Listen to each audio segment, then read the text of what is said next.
Breaking news చూస్తున్నాం. నేడు మణిపూర్లో ప్రధానమంత్రి నరేంద్ర మోదీ పర్యటించనున్నారు. 2023 మణిపూర్లో జరిగినటువంటి హింసాత్మక ఘటన నేపథ్యంలో రాష్ట్రంలో ప్రధాని తొలిసారిగా పర్యటిస్తున్నారు. ఇక రాష్ట్రంలోని పలు అభివృద్ధి పనులకు శ్రీకారం చుట్టనున్నారు ప్రధాని మోదీ. అనంతరం స్థానికంగా ఏర్పాటు చేసిన బహిరంగ సభలో పాల్గొని ప్రధాని ప్రసంగించనున్నారు.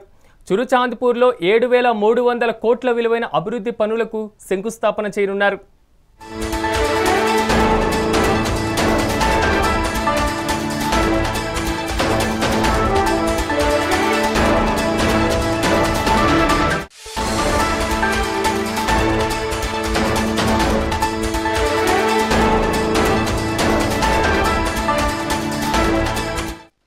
నేడు మణిపూర్లో ప్రధాని మోదీ పర్యటించనున్నారు. 2023 మణిపూర్లో జరిగినటువంటి హింసాత్మక ఘటన నేపథ్యంలో రాష్ట్రంలో ప్రధాని తొలిసారిగా పర్యటించనున్నారు. ఇక రాష్ట్రంలోని పలు అభివృద్ధి పనులకు శ్రీకారం చుట్టనున్నారు ప్రధాని. అనంతరం స్థానికంగా ఏర్పాటు చేసిన భారీ బహిరంగ సభలో పాల్గొని ప్రధాని ప్రసంగిస్తారు. చురాచాంద్పూర్లో 7,300 కోట్ల విలువైన అభివృద్ధి పనులకు శంకుస్థాపన చేయనున్నారు.